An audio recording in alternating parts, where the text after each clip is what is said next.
Hello everyone, I welcome you all to spoken English hub. This is Deepak Tiwari.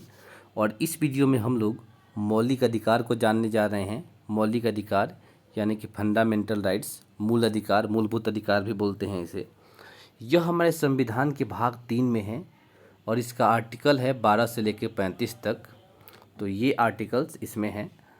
अब ये मूलभूत अधिकार होता क्या है, कैसे है, अब इसको हम पूरा डिटेल में जानेंगे कि किसी भी एग्ज़ाम के लिए चाहे आप प्रिपरेशन कर रहे हो उसमें पूरी तरीके से ये पूरा मतलब इनफ होगा कि आप कोई भी वन डे कम्पिटेटिव एग्जाम्स हो या फिर पीसीएस का एग्ज़ाम हो उसमें आप आसानी से इसे यूज़ कर सकते हैं। इतना जान जाने के बाद ओवरऑल आइडिया आपको आ जाएगा। Second one, as an Indian हमें पता भी होना चाहिए कि हमारे राइट्स कौन कौन से हैं। आने वाले समय में वीडियो में हमारे ड्यूटीज़ के बारे में भी दूंगा कि हमारे कर्तव्य भी क्या क्या है। बट ये फंडामेंटल राइट्स है जो कि हमें लीगली मिलता है हमें, और ये हमें मिल सकता है। इसके लिए हम सीधा सुप्रीम कोर्ट और हाई कोर्ट जा सकते हैं डायरेक्टली, राइट। तो हम इसको एक बार देखते हैं नोट्स पे कि क्या क्या पार्ट्स है जो हमें जानना है और समझना है इसके बारे में।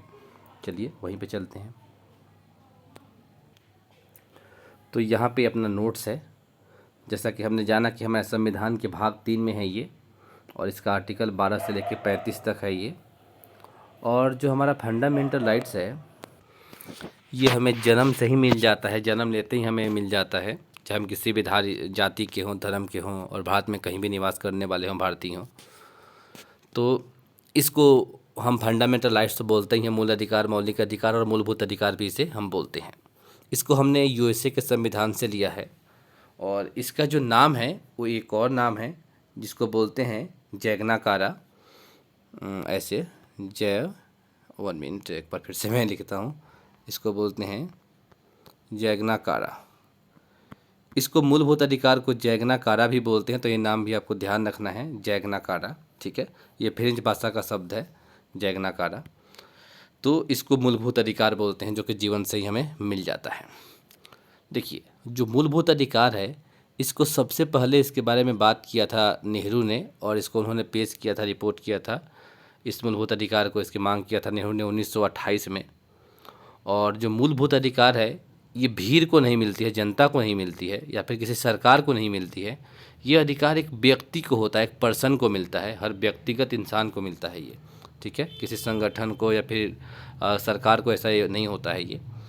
साथ ही साथ जो मूलभूत अधिकार है हमारा फंडामेंटल राइट्स है, इसको संसद चाहे तो प्रतिबंध लगा सकती है इसके ऊपर किसी खास सिचुएशन में, जैसे कि राष्ट्रीय आपातकाल है, देश में जो इमरजेंसी लग जाता है तो, या फिर किसी राज्यों में आपातकाल लग गया, फिर कोई भी पेंडेमिक फैल गई जैसे कि अभी कोरोना का है, तो इस सिचुएशन में आपकी जो फंडामेंटल राइट्स है उस पर संसद प्रतिबंध लगा सकती है।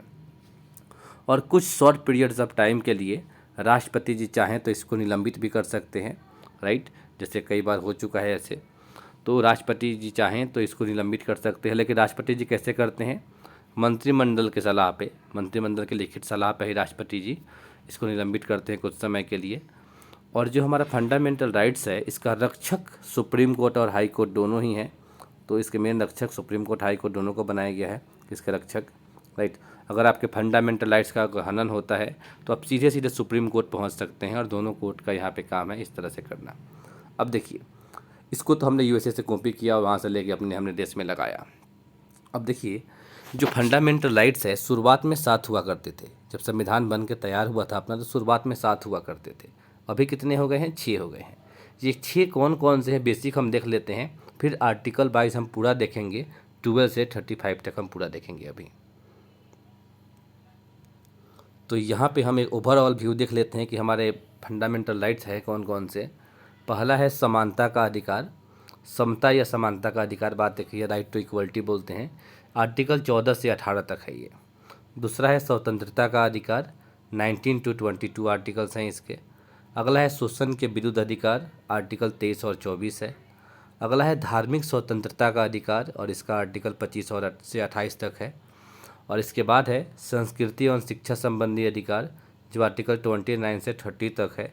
और इसके बाद का एक और आर्टिकल था आर्टिकल 31, जिसमें संपत्ति का अधिकार था, लेकिन बाद में इसको ख़त्म कर दिया गया 44वें संविधान संशोधन में 1978 में, और इसीलिए ये अब ख़त्म हो चुका है 31, इसलिए 30 के बाद सीधा क्या आ गया? 32 आ गया।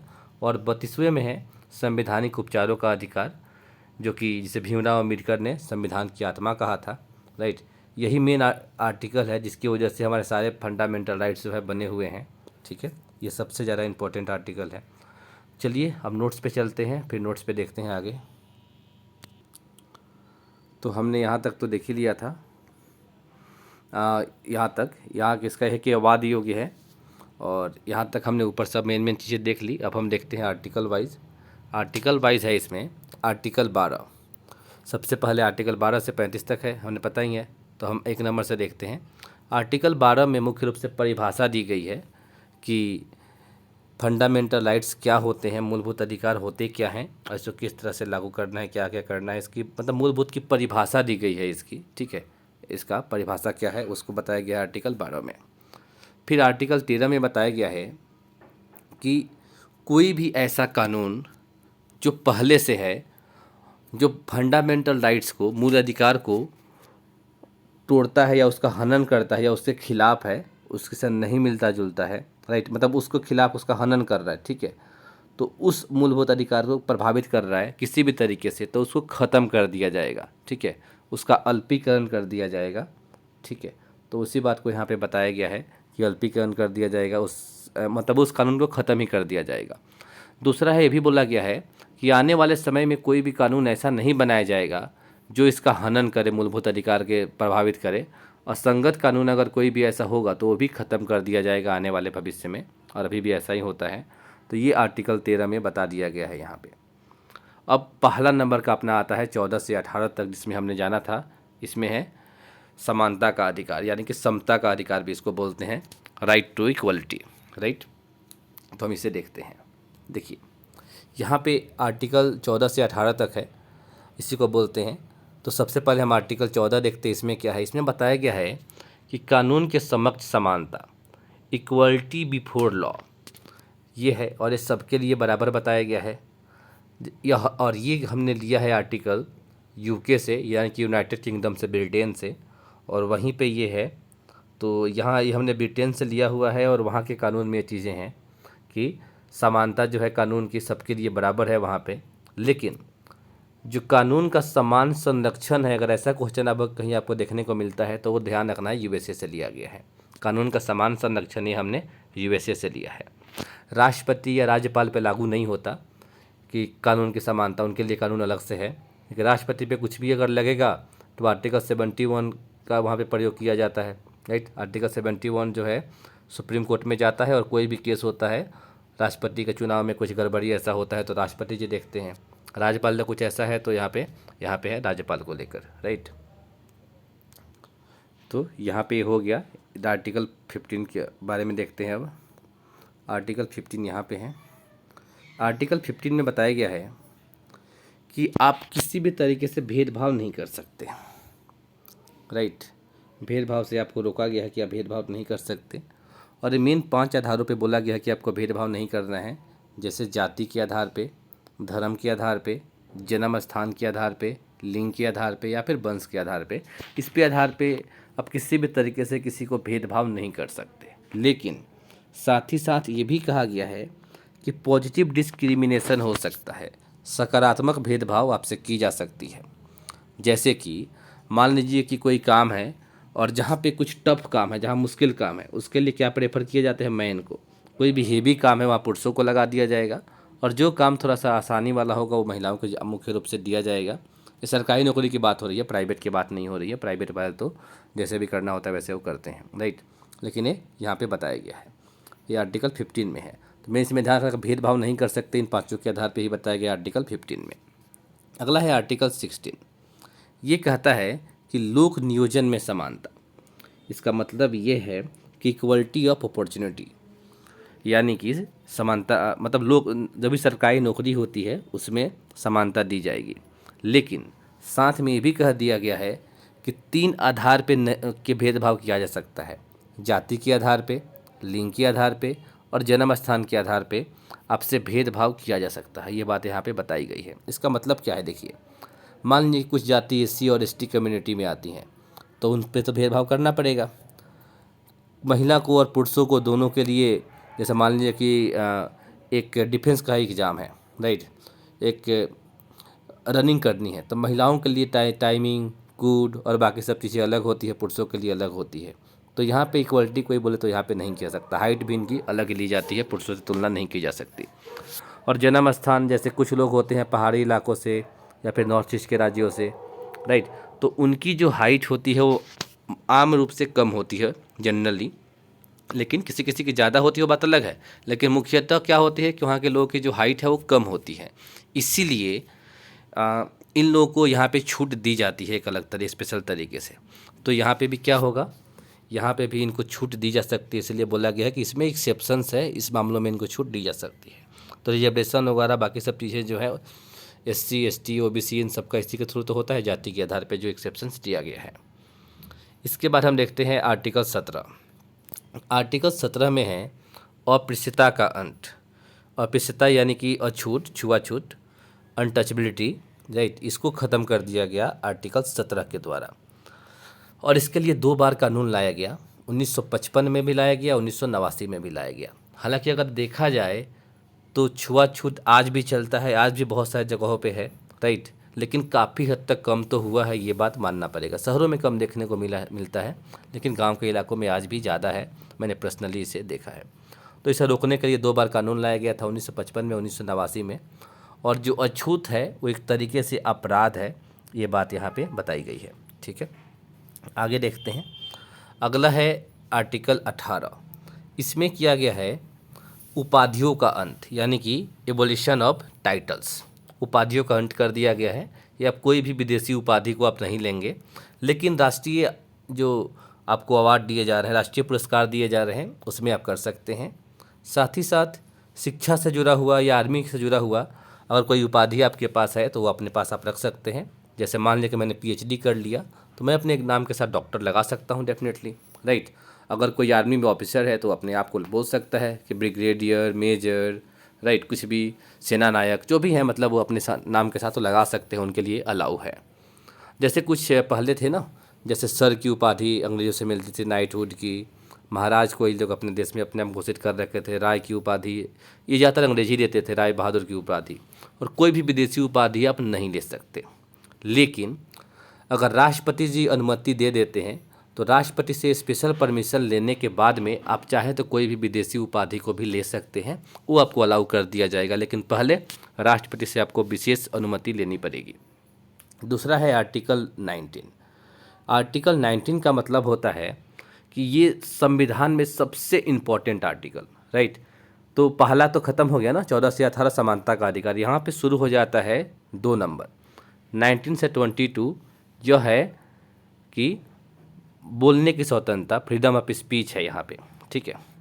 अब यहाँ पे आर्टिकल 19 से लेकर 22 तक है, तो पहले हम 19 को देखते हैं। 19 वाले में क्या बताया गया है, इसको बोला गया है बैकबोन ऑफ कॉन्स्टिट्यूशन, संविधान के रीढ़ की हड्डी बोला जाता है आर्टिकल 19 को।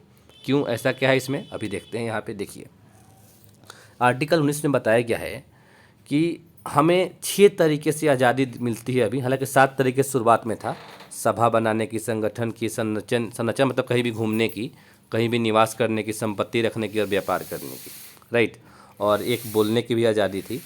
तो ये कई बार सवाल आता है कि मीडिया की आज़ादी किस में बताई गई है, तो ये बताया गया है 19 के क में, 19 के ए में, ठीक है। मीडिया की आज़ादी, आप कहीं पुतला किसी का जला सकते हैं, झंडा फहरा सकते हैं, मौन रह सकते हैं, किसी मुद्दे पे आप कुछ ना बोलें, राइट। तो ये सब जितने भी हैं, ये सारी की सारी आज़ादी किस में है, ये सब दिया गया है 19 के क में। मतलब कि जो 19 का आर्टिकल 19 है ना, इसको संविधान के रीढ़ की हड्डी इसलिए बोली जाती है कि ज़्यादातर चीज़ें इसमें दी गई है, इसीलिए, ठीक है।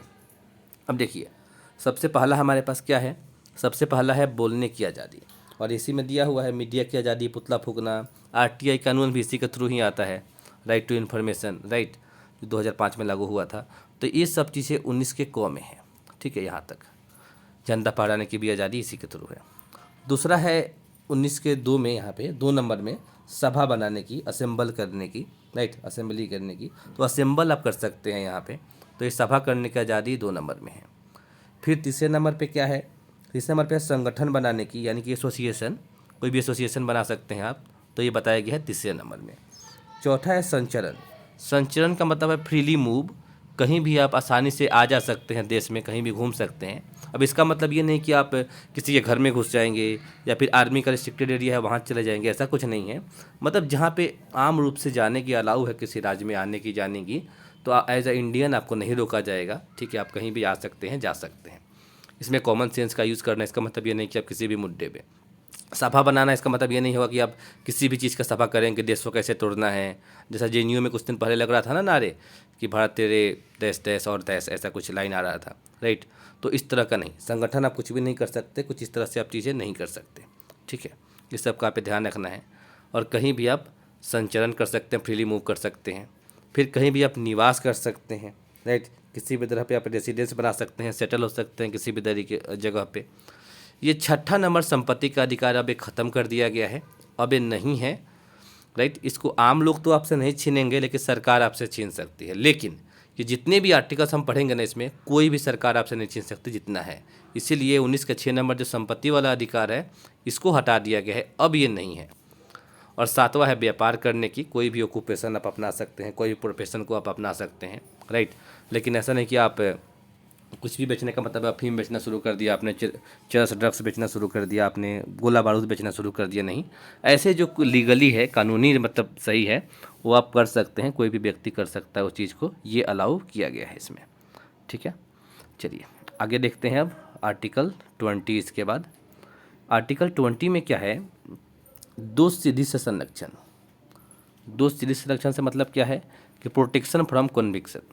इसका मतलब ये है कि मान लीजिए कि आपके ऊपर दोष लग गया, आपको पुलिस जो है क्या करेगी, आपके ऊपर कोई चार्ज लगाएगी, चार्जशीट दायर करेगी आपके खिलाफ, राइट। तो ऐसे हालात में क्या किया जाएगा कि अगर अपराध के समय में जो कानून है उसी के हिसाब से आपको सज़ा दी जाएगी, पहला नंबर बात।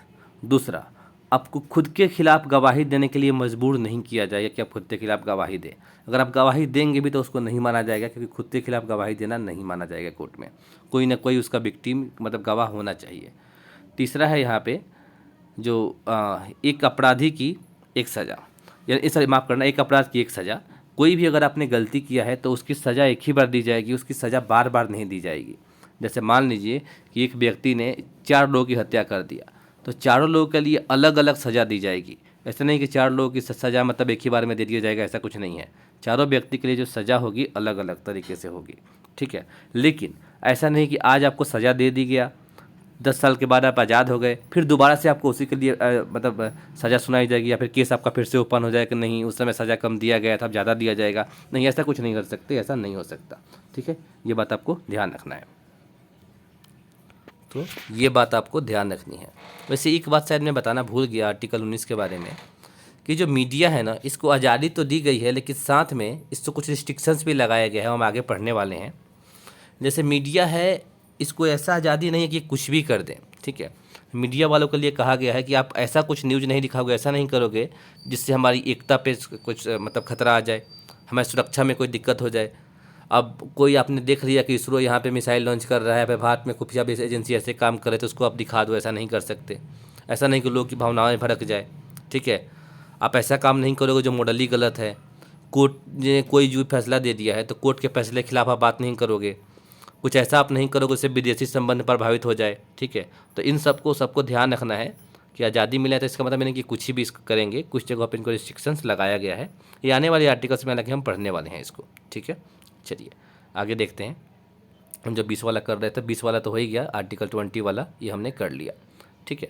अब हम देखते हैं 21 में है प्राण एवं दैहिक स्वतंत्रता। ये आपातकाल के दौरान भी आपसे नहीं छीना जाएगा, ये हमेशा रहता है। प्राण एवं दैहिक स्वतंत्रता, लाइफ एंड पर्सनल लिबर्टी,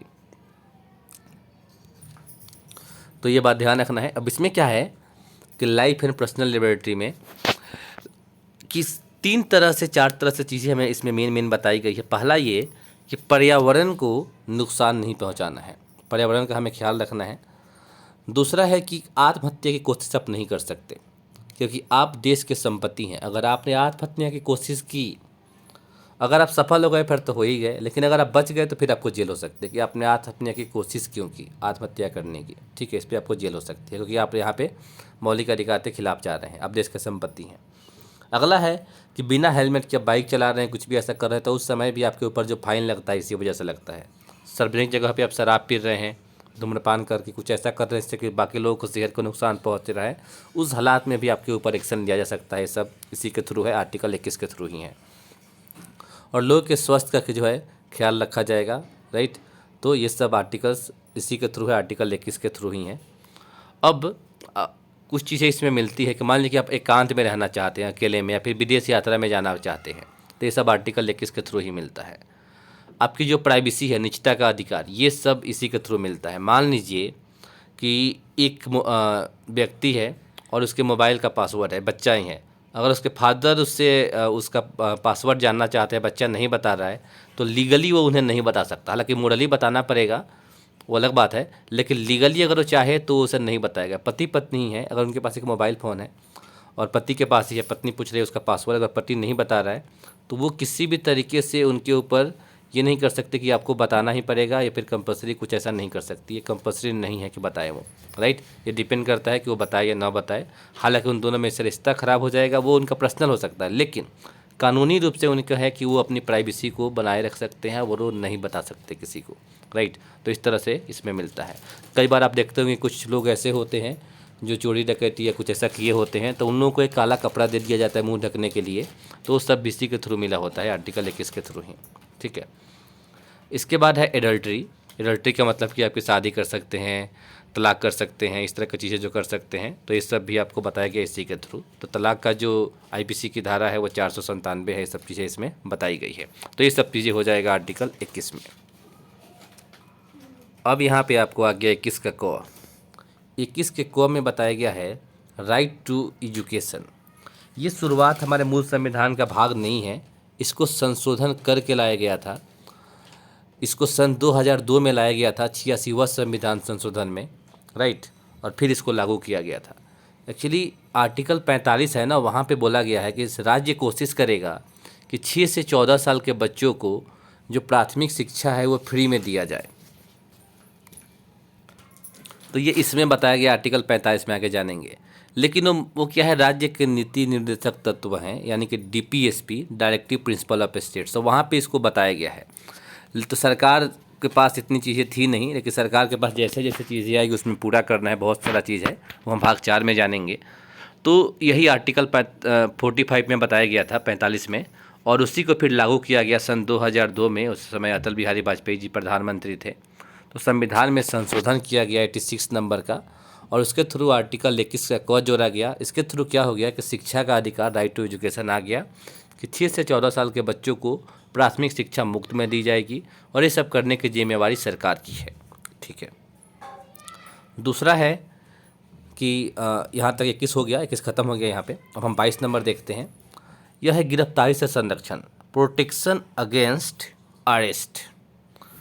अब यहाँ अरेस्ट होने से गिरफ्तारी से संरक्षण है। आपको किस तरह का संरक्षण है, अगर आप गिरफ्तार हो जाते हैं तो सबसे पहले आपको वारंट दिखाना जरूरी है गिरफ्तार करने से पहले, कि आपको किस बेस पे आपको गिरफ्तार किया जा रहा है।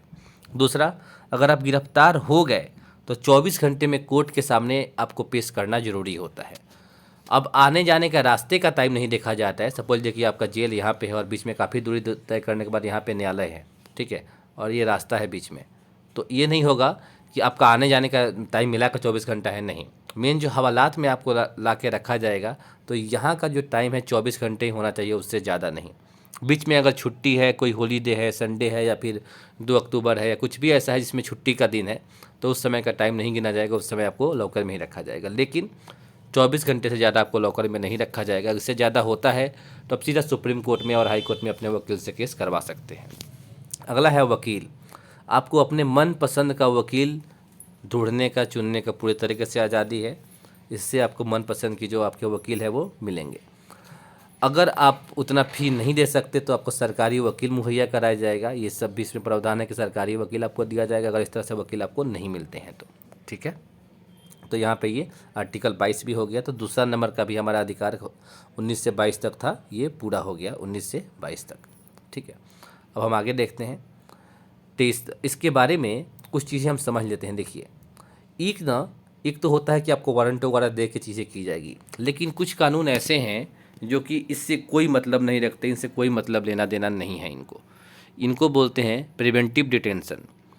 प्रिवेंटिव डिटेंशन में क्या होता है, इसको बोलते हैं निवारक निरोध। इस कानून को बनाया गया है बड़े बड़े लोगों के लिए जो कि काफ़ी बड़े लेवल पे हैं और वो कुछ भी करके बहुत बड़ा मतलब देश के लिए खतरा पैदा कर सकते हैं, उन लोगों के लिए इस कानून को बनाया गया है।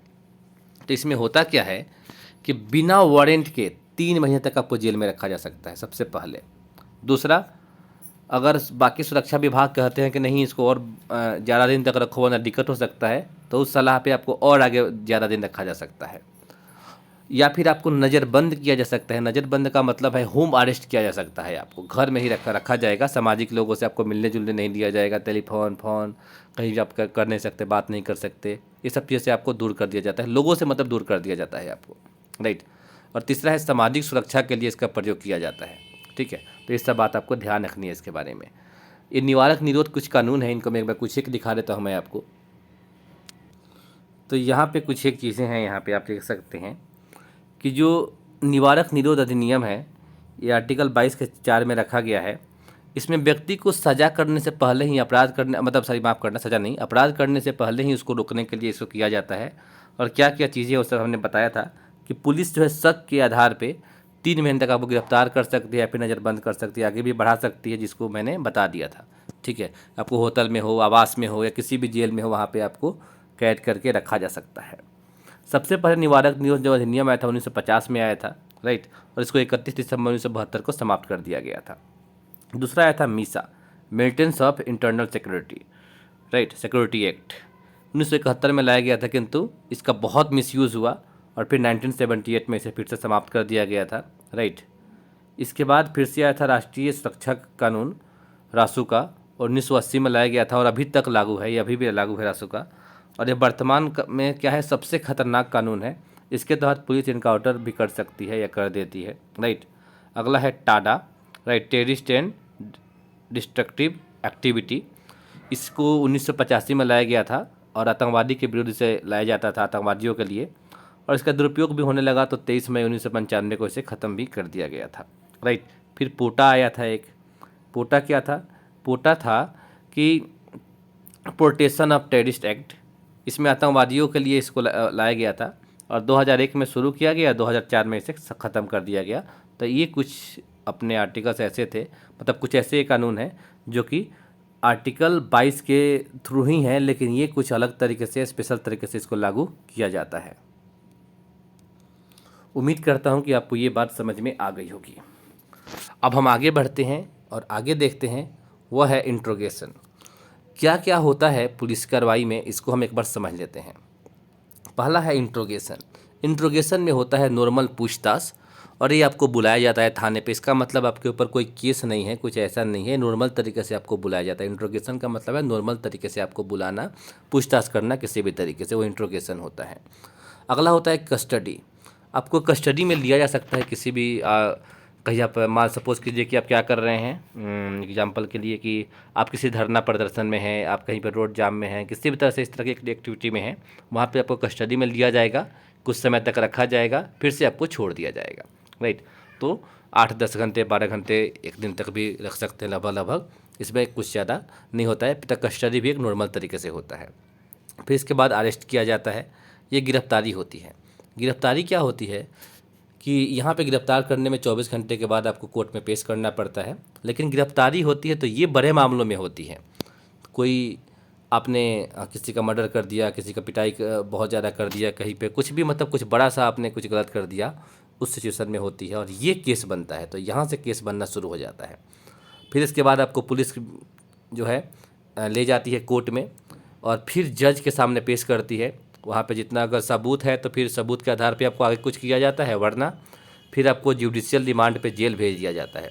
इसको बोलते हैं मार्क करना, जुडिशियल कस्टडी पे, जुडिशियल रिमांड पे नहीं, जुडिशियल कस्टडी पे, राइट। और फिर जब यहाँ पे आप जेल में रहते हैं, पुलिस पता लगाती है आपके बारे में, और फिर अगर पुलिस आकर दोबारा आपकी मांग करती है, अगर जुडिशियल कस्टडी में आप जाते हैं तो सीधा कहाँ जाएंगे, आप जेल में जाएंगे। लेकिन आप जेल में हैं और पुलिस को आपके खिलाफ़ सबूत निकालना है, कुछ ऐसी चीज़ें करनी है, पुलिस को सबूत नहीं मिल रहा है आपके खिलाफ़, या फिर कुछ भी आपकी ज़रूरत है तो पुलिस आके दोबारा आपको मांगेंगे कि जिस व्यक्ति को मैंने दिया था उसे वापस कीजिए, तो वहाँ पे क्या बोलेगा, पुलिस रिमांड पे लेगी आपको। और यहाँ पे इंसान की बहुत ज़्यादा पिटाई हो जाती है, पूछताछ में पुलिस बहुत ज़्यादा पिटाई यहाँ पे कर सकती है, कर देती है, राइट। तो पुलिस रिमांड पे फिर इंसान जाएगा, फिर उससे वो उसका जो गुनाह है कबूल हो जाएगा या किसी भी तरीके से उसके बारे में पता चल जाएगा, फिर जुडिशियल रिमांड पे उसको लेके कोर्ट कहाँ भेज देगी, जेल में भेज देगी। और फिर जेल में जब तक वो रहेगा, सज़ा काटेगा, फिर अपने हिसाब से फिर वो बाहर जाएगा, मतलब कोर्ट के हिसाब से। तो ये हो गया आर्टिकल 22 तक। तीसरा जो हमारा है वो शोषण के विरुद्ध अधिकार है, आर्टिकल 23 से 24 तक, 2 ही आर्टिकल है इसके। तो आर्टिकल 23 में है शोषण के विरुद्ध अधिकार। क्या है इसमें? आर्टिकल 23 कहता है किससे बलात् नहीं करवा सकते, मतलब किससे आप ज़बरदस्ती काम नहीं करवा सकते किसी भी चीज़ के लिए, चाहे पैसा ही क्यों नहीं दे रहे हो, आप ज़बरदस्ती काम नहीं करवा सकते। और बेगारी नहीं करवा सकते, मतलब कि फ्री में आप काम नहीं करवा सकते, जैसे बधुआ मजदूर वगैरह ये सब चीज़ें आप नहीं करवा सकते, राइट। और किसी भी तरीके का ट्रैफिकिंग क्या होता है कि इधर से लेकर उधर फेंकना, किसी इंसान को बेच देना, ट्रैफिकिंग करना, तो ट्रैफिकिंग वगैरह भी आप नहीं कर सकते।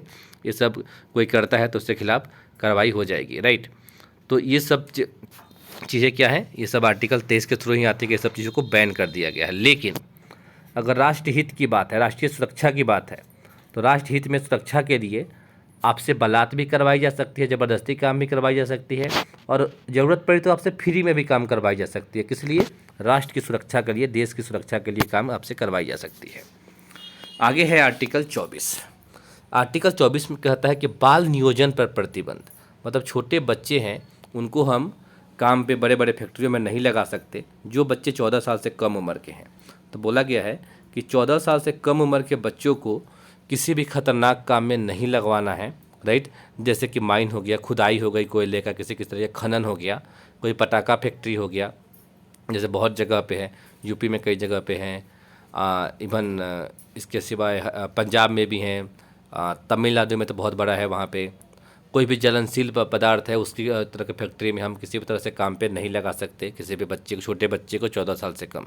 लेकिन ऐसा नहीं कि पारिवारिक काम भी नहीं कर सकते। पारिवारिक काम है, खेत में छोटा मोटा सपोर्ट करना है, दुकान पे कुछ करना है, हल्का फुल्का बेसिक, इन सब चीज़ों के लिए नहीं रोका गया है, राइट। अगर परिवार का कोई काम है तो उसमें वो लोग सपोर्ट कर सकते हैं, इस काम के लिए उनको नहीं रोका गया है। तो ये आर्टिकल 23 और 24 तीसरा नंबर का भी हमारा अनुच्छेद यहाँ पे पूरा हो गया। अगला है 25 नंबर से 28 नंबर तक, ये है धार्मिक स्वतंत्रता का अधिकार, चौथा नंबर का धार्मिक स्वतंत्रता का अधिकार, राइट। तो इसमें क्या है कि आर्टिकल 25 में व्यक्तिगत धार्मिक स्वतंत्रता है। कौन सी? व्यक्तिगत, ठीक है। इसमें क्या है कि धार्मिक कार्य आप कर सकते हैं, कोई भी धार्मिक कार्य है आप कर सकते हैं, आपका कोई सा भी रिवाज है उसको आप फॉलो कर सकते हैं, और धार्मिक प्रचार है, शांतिपूर्ण तरीके से आप धार्मिक प्रचार भी कर सकते हैं। ये सब चीज़ें आपकी अलाउ की गई है इसमें। उदाहरण के लिए कि जो सिख लोग वो कृपाल धारण कर सकते हैं, जो हिंदू महिलाएं हैं वो सिंदूर, चूड़ी, बिंदी ये सब चीज़ें कर सकती हैं, लगा सकती हैं, पायल ये सब चीज़ें पहन सकती हैं। तीसरा है जो मुस्लिम महिलाएं हैं वो हिजाब लगा सकती हैं, बुर्का पहन सकती है, सब चीज़ें कर सकती हैं। तो ये सब चीज़ें अलाउ की गई है हमारे यहाँ आर्टिकल 25 के द्वारा कि ये सब चीज़ों को नहीं रोका जाएगा, ये सब चीज़ों की आज़ादी रहेगी, ठीक है। फिर इसके बाद आता है आर्टिकल 26। आर्टिकल 26 में सामूहिक स्वतंत्रता है, मतलब सामूहिक धार्मिक स्वतंत्रता इसमें बताई गई है। किस तरीके से कि मान लीजिए कि बहुत सारे लोगों ने मिलकर एक धार्मिक कार्यों का प्रबंध किया है, उस काम को चला सकते हैं, कर सकते हैं, कोई दिक्कत नहीं है। कोई भी एक धार्मिक संगठन बनाना चाहते हैं, बना सकते हैं, बहुत कोई अलाउ, मतलब उनको नहीं रोका जाएगा, अलाउ कर दिया जाएगा, कोई तरह का रिस्ट्रिक्शंस नहीं होगा उनके ऊपर, ये अलाउ कर दिया जाएगा। अगर वो धार्मिक कार्यों के लिए कोई संपत्ति खरीदना चाहते हैं, बिल्कुल खरीद सकते हैं, इसको भी रोक नहीं है उनको। और कोई भी वैधानिक खर्च कर रहे हैं, राइट, अपने तरीके से उसको पूरा करने के लिए, तो उस पर भी रोक नहीं लगाई जाएगी, वो आराम से कर सकते हैं वैधानिक खर्च जो है, राइट। फिर आर्टिकल 27। आर्टिकल 27 कहता है कि धार्मिक कार्यों पे टैक्स नहीं लगेगा, कोई भी टैक्स नहीं देना है आपको धार्मिक कार्यों के लिए। लेकिन जो एंट्री फ़ी होता है, राइट, जो भी पैसे आप रखते हैं उस पर जो एंट्री फ़ी लगती है, एंट्री फ़ी आपको देना होगा। लेकिन कोई भी धार्मिक कार्यों पे टैक्स नहीं लगेगा, बस एंट्री फ़ी लगेगा, बस ये बताया गया आर्टिकल 27 में। और 28 आर्टिकल कहता है कि किसी भी धार्मिक शिक्षा को सरकारी खर्चों पे नहीं दिया जाएगा, सरकारी खर्चे पे कोई भी धार्मिक शिक्षा नहीं दी जाएगी, किसी भी धर्म की शिक्षा, राइट। इसका मतलब ये नहीं है कि सरकार इनको हेल्प नहीं करती है, सरकार तो हेल्प करती है। मान लीजिए कि अभी राम मंदिर बन रहा है, तो क्या सरकार उसमें पैसा दे रही है? नहीं दे रही है। सरकार के कुछ लोग पर्सनल तौर पे कुछ अपना दे सकते हैं पैसा, लेकिन सरकार के जो है ना, जो टैक्स का पैसा है, लो का पैसा है, वो पैसा नहीं लगा सकती धार्मिक शिक्षा पे, राइट। तो ये नहीं होता है जनरली। तो ये आर्टिकल 28 यहाँ ख़त्म हो गया, मतलब पूरा हो गया। 5वां नंबर है शिक्षा और संस्कृति का अधिकार। इसमें क्या है? ये आर्टिकल 29 और 30 में है, राइट। ये क्या क्या है इसको देखिए। 29 आर्टिकल कहता है कि जो माइनॉरिटीज़ हैं, अल्पसंख्यक है, अल्पसंख्यकों को उनके हितों की रक्षा करनी है। किस तरीके से? उनकी संस्कृति की रक्षा करनी है, उनके भाषा की रक्षा करनी है, उनके धर्म की रक्षा करनी है, उनकी लिपि की रक्षा करनी है। जैसे यहाँ पे मैं कौन सी लिपि में लिखा हूँ? देवनागरी लिपि में, राइट। और जैसे मैंने यहाँ पे आर्टिकल लिखा है, कौन सी लिपि में लिखा है? ये लिखा है मैंने रोम लिपि में। इस तरह से गुरु लिपि होती है, जो पंजाबियों की लिपि होती है वो वाली, राइट। तो इस तरह से अलग अलग लिपि होती हैं। तो इसके आधार पे कोई भी चीज़ें हैं उनको मतलब उनकी रक्षा करनी है। कोई अलग जाति है, स्पेशल कम्युनिटी है, उसको भी रक्षा करनी है। और इन सब के आधार पे किसी को भी, किसी भी व्यक्ति को किसी शिक्षा संस्थान में प्रवेश पे रोक नहीं लगा सकते। कोई मान लीजिए कि इन सब को में से कोई भी एक अलग है, चाहे किसी जाति का अलग है, उसके लिए लिखने की लिपि अलग है, उसका धर्म अलग है, उसकी भाषा अलग है, उसकी संस्कृति अलग है, इसके बाद भी किसी व्यक्ति को किसी भी शिक्षण संस्थान में, किसी भी एजुकेशनल इंस्टीट्यूट में हम उसको मना नहीं कर सकते प्रवेश लेने से, उसमें एडमिशन लेने से, उसमें पढ़ाई करने से हम उसे मना नहीं कर सकते, राइट। तो ये चीज़ नहीं कर सकते, आर्टिकल 29 कहता है। फिर आर्टिकल 30 की बारी आती है। आर्टिकल 30 कहता है कि अगर अल्पसंख्यक लोग चाहें तो खुद के लिए शिक्षा संस्थान खोल सकते हैं, खुद के लिए शिक्षा संस्थान खोल सकते हैं अगर उनको अनकंफर्टेबल फील हो रहा है बाकियों के साथ में पढ़ाई करने में या कुछ इस तरह से करने में, तो राइट। और जो उन्हें धन है ना, वो धन सरकार उपलब्ध कराएगी, राइट। अब इसका मतलब ये नहीं कि अल्पसंख्यक स्कूल खोल लेंगे खुद से शिक्षा संस्थान, उसमें धार्मिक शिक्षा दी जाएगी, नहीं। उसमें फिजिक्स, केमिस्ट्री, मैथ, कोई भी लैंग्वेज, इस तरह की चीज़ें उसमें दी जाएगी, राइट। जैसे मान लीजिए कि संस्कृत विद्यालय है, तो संस्कृत विद्यालय के पैसा सरकार देती है, इसमें हेल्प करती है, इसके लिए सरकार पैसा दे सकती है। दूसरा है मदरसा, जो इसमें उर्दू वगैरह पढ़ाई जाती है, फिर बाकी सब सब्जेक्ट की भी पढ़ाई होती है, राइट। तो जो मुस्लिमों के लिए स्पेशली होता है। तो ऐसा नहीं कोई हिंदू नहीं जा सकता, कोई जाना चाहे तो जा सकता है, मना भले करें, लेकिन कोई हिंदू जाना चाहे तो जरूर जा सकता है, राइट। सब जगह तो मना नहीं कर सकते, राइट। तो इसमें बाकी सब सब्जेक्ट की पढ़ाई होती है। तो मदरसा में भी तो ये सब सरकार इसमें धन उपलब्ध कराती है। और माइनॉरिटी जो है उनके लिए ये मतलब एक तरीके से ये है कि अगर उनको लगता है कि शिक्षा संस्थान खुद का खोलना चाहिए, ऐसा करना चाहिए, तो इस तरह से वो कर सकते हैं, इसमें बताया गया है। 6ठा नंबर का एक आर्टिकल था 31, जो 6ठा नंबर का अधिकार था अपना आर्टिकल 31, ये अब ख़त्म कर दिया गया है। इसके बारे में हमने शुरू में डिस्कस कर लिया था। तो आर्टिकल 19 के 6 जो था, मतलब जो 6 था, वो भी ख़त्म कर दिया गया है और निरसित कर दिया गया है। आर्टिकल 31 भी अब निरसित कर दिया गया है। 44वां संविधान संशोधन हुआ था 1978 में, और इस समय जो प्रधानमंत्री थे वो मोरारजी देसाई थे, और इस समय इसे ख़त्म कर दिया गया था। और अब संपत्ति का अधिकार आपका एक कानूनी अधिकार है, आर्टिकल 300 के क में रख दिया गया है। और संपत्ति का अधिकार क्या है? आपका कानूनी अधिकार है, ये बात आपको ध्यान रखना है, ठीक है। आगे देखते हैं। अगला है संवैधानिक उपचारों का अधिकार। संवैधानिक उपचारों का जो अधिकार है ना, ये अपना आखिरी मौलिक अधिकार है, 7वें नंबर पे है ये। हालांकि एक तो 6ठा ख़त्म हो गया, तो इसलिए 6 ही होगा हमारे पास मौलिक अधिकार, तो इसको 6ठे नंबर का ही मानेंगे। तो ये अपना जो है मौलिक अधिकार है, सबसे ज़्यादा इम्पोर्टेंट है। इसको भीमराव अंबेडकर ने संविधान की आत्मा कहा था। भीमराव अंबेडकर ने आर्टिकल 32 को, इसको कहा जाता है कि फंडामेंटल राइट्स, यानी मौलिक अधिकार को मौलिक अधिकार बनाने वाला मौलिक अधिकार कौन सा है? 32 है। मतलब आर्टिकल 32 ऐसा है जो मौलिक अधिकार को मौलिक अधिकार बनाता है, ये बात इसमें बताई गई है, राइट। अगर ये यही है जो सबको लागू करवाता है, वरना सबको लागू नहीं हो पाते। कैसे लागू होगा इसके बारे में बताया गया है। तो जो सुप्रीम कोर्ट है ना, ये 5 तरीके से जारी कर सकता है रीट। ये कौन कौन से रीट है एक बार मैं नॉर्मली दिखा देता हूँ, फिर 1 बाई 1 आपको दिखाऊंगा। यहाँ पे ये सुप्रीम कोर्ट है, और इसको रीट जारी करने की जो शक्ति है यहाँ पे है, संवैधानिक उपचारों के अधिकार में यहाँ पे है।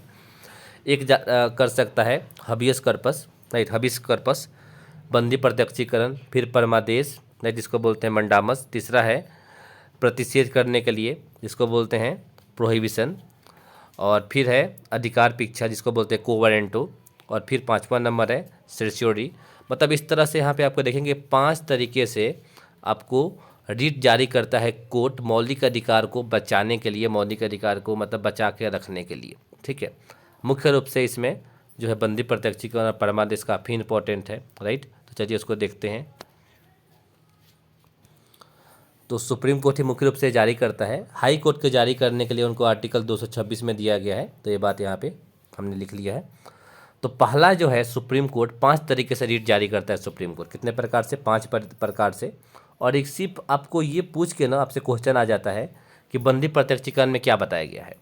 तो बंदी प्रत्यक्षीकरण इसका मतलब है होबियस कर्पस। इसमें यह बताया गया है कि 24 घंटे के में अगर कोई व्यक्ति कोर्ट के सामने पेश नहीं किया जाता है तो गिरफ्तार होने के बाद तो कोर्ट ये जारी कर देगा और बोलेगा जिस व्यक्ति को तुमने गिरफ्तार किया है, बंदी को इसको बंदी का मतलब क्या है? बंदे को जिसको गिरफ्तार किया गया है प्रत्यक्षित करो, मतलब यहाँ पे हाजिर करो, प्रत्यक्षीकरण। तो ये होबियस कर्पस कहता है और एक कोर्ट जारी कर सकता है अगर किसी व्यक्ति को 24 घंटे से ज़्यादा किसी जगह पे गिरफ्तार करके हवालात में रखा गया है तो। ठीक है, दूसरा है यहाँ पे मेंडामस यानी कि परमादेश। परमादेश का मतलब है कि हम कमांड देते हैं, हम आदेश देते हैं। इसका मतलब ये हुआ, ये पब्लिक ड्यूटी यानी कि जो सरकारी नौकरी के लोग हैं ना उन लोगों के लिए है। मानिए कोई डॉक्टर है, कोई टीचर है, या फिर कोई भी एक ऑफिसर है, गवर्नमेंट ऑफिसर है या गवर्नमेंट एम्प्लॉई है, अगर वो काम इस तरह से नहीं कर रहा है तो उसके ऊपर ये लग जाएगा। उसके लिए कोर्ट जारी कर सकता है मेंडामस यानी कि परमादेश, कि सामने वाला इंसान हाजिर होए। या फिर किसी स्कूल में टीचर नहीं है, अच्छे से पढ़ा रहे हैं तो वहाँ पे हो सकता है। किसी मेडिकल स्टोर पे कोई डॉक्टर है वो नहीं आ रहे हैं टाइम पे, इलाज सही से नहीं कर रहे हैं वहाँ पे, मतलब वो टाइम नहीं दे पा रहे हैं या दे रही हैं, तो उनके खिलाफ ये आ सकता है।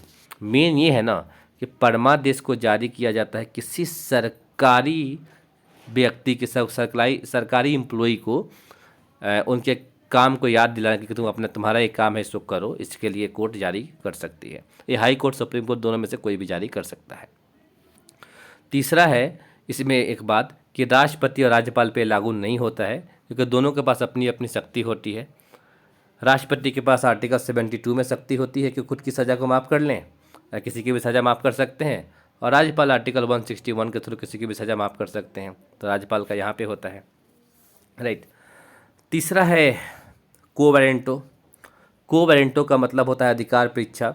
इसका मतलब ये है कि कोई व्यक्ति किसी पद पे आ गया और वो उस पद के लायक नहीं है, उस पद के योग्य नहीं है वो व्यक्ति।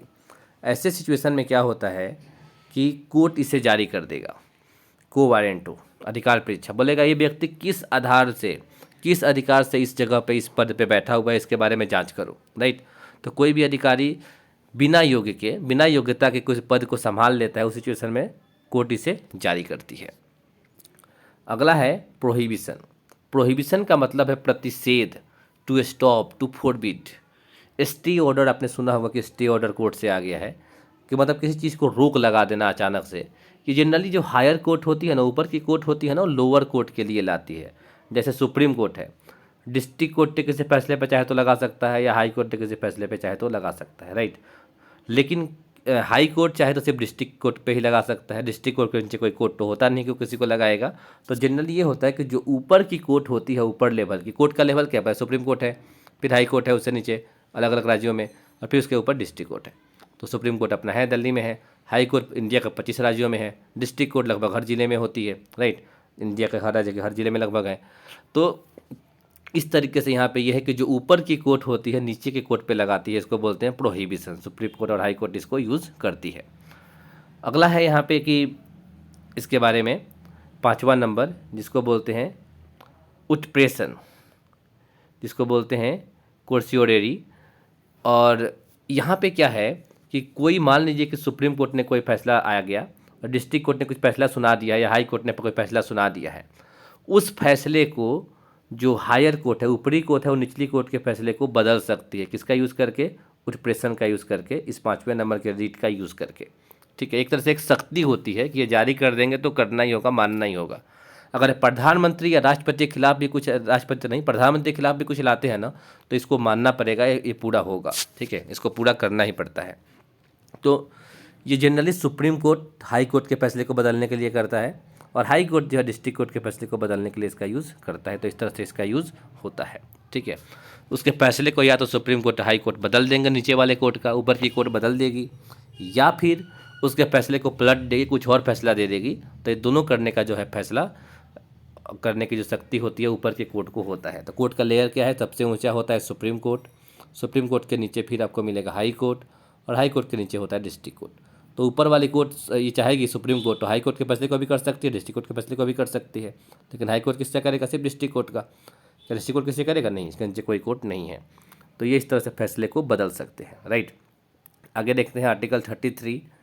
आर्टिकल 33 में है कि राष्ट्रीय सुरक्षा के लिए हम क्या कर सकते हैं, सेना का, मीडिया का, और साथ ही साथ जो गुप्तचर हैं, जो हमारे सीक्रेट्स लोग हैं, जो कि जनरली स्पाइंग जो लोग हैं, स्पाई करते हैं, आईबी में हैं, रॉ में हैं, इस तरह से उन लोगों के जो मौलिक अधिकार है ना, फंडामेंटल राइट्स है, उसको सीमित कर दिया जाता है, लिमिटेड कर दिया जाता है, उसको काफ़ी जो है रिस्ट्रिक्टेड रखा जाता है, काफ़ी ज़्यादा उनको नहीं दी जाती है आज़ादी। अब मानिए कोई मीडिया का व्यक्ति है, उसको कुछ पता लग गया, जैसे मैंने बताया था ना, और वो कुछ ऐसा दिखा रहा है, उसको बोला बोलने की आज़ादी है आर्टिकल 19 के ए में, मैं कुछ भी बोलूँगा। और हमारे यहाँ पे कुछ ऐसा उसने दिखा दिया, टिप ऐसा न्यूज़ दिखाने लगा कि भारत की जो दोस्ती है इजराइल के साथ ख़राब हो गई, इजराइल भारत का बहुत अच्छा फ्रेंड है इस समय, राइट। तो ऐसा कुछ नहीं दिखा सकते, उनके लिए रिस्ट्रिक्टेड है। सेना का कोई व्यक्ति है और वो चाहे कि मैं अपना फ़ोटो खींच के दिखा दूँ कि हाँ मैं यहाँ पे लद्दाख बॉर्डर पे हूँ और स्टैंड अप हो रही है चाइना के साथ में, और हमने ये बारूद यहाँ पे लाए हैं, ये गाड़ी रखी है, यहाँ पे रखी है, नहीं, ये काम करने को उसको अलाउ नहीं है, इस काम में उसको अलाउ नहीं है। अब कोई भी ऐसा व्यक्ति है जो कि स्पाइंग के काम करता है, गुप्तचर है वो, और वहाँ पे वो बता दे कि नहीं मैंने यहाँ पे ये देखा, मैं इसमें काम करता हूँ, मैं यहाँ पे हूँ, मैं इस डिपार्टमेंट के लिए काम करता हूँ, नहीं। आज भी आपको पता होगा कि कोई भी देश होती है, उस देश में खुफिया विभाग में काम करने वाले जो लोग होते हैं नीचे लेवल के, नॉर्मल लेवल के, हालांकि एक हेड के बारे में पता तो होता है, लेकिन हेड को छोड़ दीजिए तो बाकी सब लोगों के बारे में पता होता ही नहीं कि कौन से लोग होते हैं, कौन से काम करते हैं। तो इन सब की जो आज़ादी है, मतलब फंडामेंटल राइट्स है, वो पूरा नहीं दिया जाता, इनको सीमित कर दिया जाता है इन लोगों को, ये बताया गया आर्टिकल 33 में। अगला है आर्टिकल 34। अब यहाँ पे बोल रहा है कि सेना का कानून, मार्शल लॉ, अगर ये कहीं पर लगता है ना, या सेना की अदालत कोई फैसला सुना रही है, कुछ ऐसा कर रही है, उस सिचुएशन में फंडामेंटल राइट्स को सीमित कर देता है, ठीक है। जिस इलाके में सेना का लॉ लग गया या सेना कुछ ऐसा हो गया, तो उस हालात में क्या होता है कि उधर जो मौलिक अधिकार है वो पूरा नहीं मिलेगा, उसको सीमित कर दिया जाएगा, ठीक है। अगला है आर्टिकल 35, लास्ट है, ये मूल अधिकार यहाँ खत्म हो जाता है, मतलब पूरा हो जाता है, खत्म नहीं, मूल अधिकार तो खैर है ही, वो रहेगा ही हमेशा। तो संसद मूल अधिकार को चाहे तो बदल सकती है, उसमें बदलाव कर सकती है, लेकिन जो भी बदलाव होगा ना, मूल अधिकार को बढ़ाने वाला होना चाहिए, मूल अधिकार को बढ़ाने वाला होना चाहिए, इसको कम करने वाला नहीं होना चाहिए, ठीक है। इसको बढ़ाने वाला ही होना चाहिए, उसको मूल अधिकार को बढ़ाए, कम करने वाला नहीं। मतलब पॉजिटिव चेंजेस कर सकते हैं, नेगेटिव चेंजेस नहीं होने चाहिए मूल अधिकार में, ये आर्टिकल 35 कहता है। और साथ में ये भी कहता है कि जितने भी हमारे मौलिक अधिकार हैं उनको लागू करने की विधि क्या है, किस तरह से लागू की जाएगी, कैसे चलेगा, इस सब भी आर्टिकल 35 में बताया गया है। तो आपने अभी जान ही लिया था कि मौलिक अधिकार अगर आपका हनन होता है तो इसको लागू करने के लिए आप डायरेक्ट जा सकते हैं सुप्रीम कोर्ट में या फिर हाई कोर्ट में, लेकिन आप डिस्ट्रिक्ट कोर्ट में कभी नहीं जा सकते हैं मौलिक अधिकार के बारे में बात करने के लिए। मैं इससे रिलेटेड बहुत सारे क्वेश्चन है वो भी मैं लाऊंगा आने वाले वीडियोज़ में, मतलब मौलिक अधिकार से जुड़े हुए वो सारे क्वेश्चन लाऊंगा जो कि अब तक अलग अलग एग्जाम से पूछे गए हैं। तो हम मिलते हैं नेक्स्ट वीडियो में भाग 4 के साथ, जिसमें हम जानेंगे directive principle of state policy, यानी कि राज्य के नीति निर्देशक सिद्धांत। So thanks for watching this video till there, bye bye and take care.